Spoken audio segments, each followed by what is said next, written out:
welcome to Inside Varsity Sports on the Sidelines Football Edition.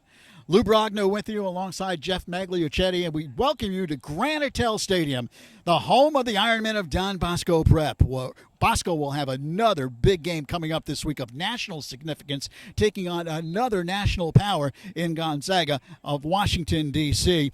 And, Jeff, last week the Ironmen taking it on the chin, so to speak, out in California, losing to St. John Bosco. So another tough game here at the early part of the season, back-to-back against national powers. You're absolutely right, Lou. And you know what? National out-of-state games here in Ramsey, they basically go hand-in-hand on this campus like math and English class almost. It's been a great thing. It's been a great thing for the program, and they've really risen to the occasion in the past, and we should expect a great game here on Friday night. I'm really interested to see how the Don Bosco defense recovers after somewhat of a tough outing out on the West Coast.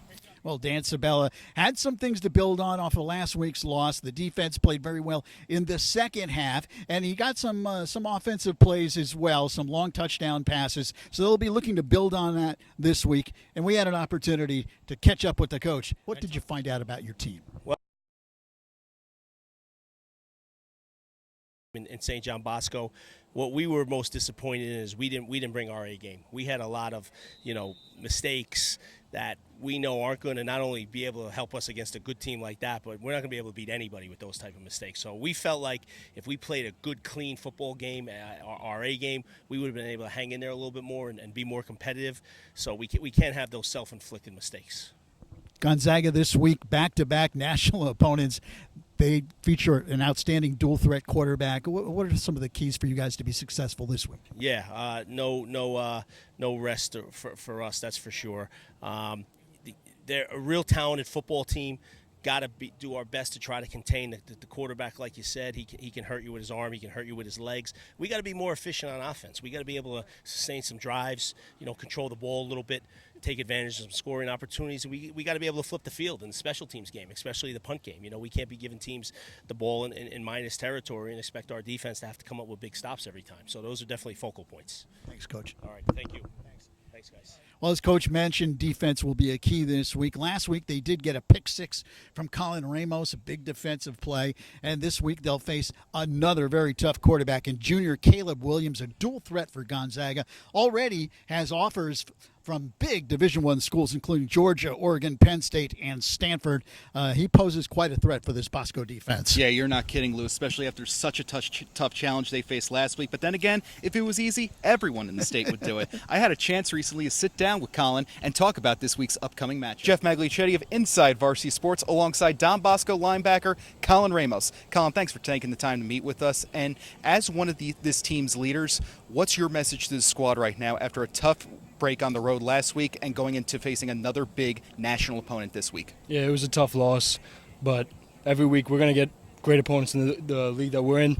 Every week there's going to be a good team, so we got to come out there, be tougher than the guy in front of us, and just execute our job because we didn't do a great job executing, so that's the focus for this week. What's the biggest challenge in preparing for a dual-threat quarterback like Caleb Williams? You just got to keep him in pocket, keep pressure going at him, and just really it's all about physicality because the guy that's more physical is going to win the game. Colin, thank you for joining us.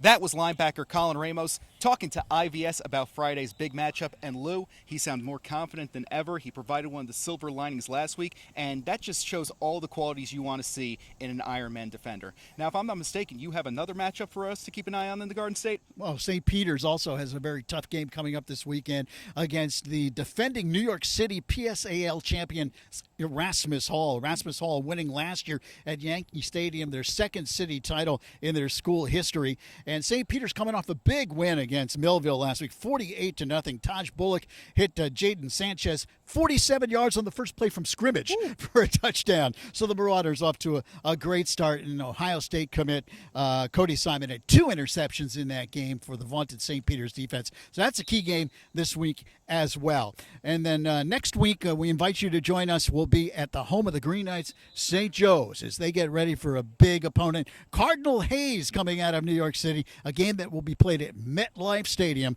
on Saturday, September 14th. Man, you thought all the action at MetLife was going to consist of NFL football this year, didn't you, Lou? But we have some exciting matchups here in the Garden State. It just goes to show you how far this state has come in terms of football. They definitely deserve to be talked about amongst the elite states in terms of football, and their matchups I very much look forward to analyzing and taking a look at. And that all starts on Friday night here at Grand Hotel Stadium. Where else would you rather be? All right, we'll see you next week here on Inside Varsity Sports on the Sidelines Football Edition.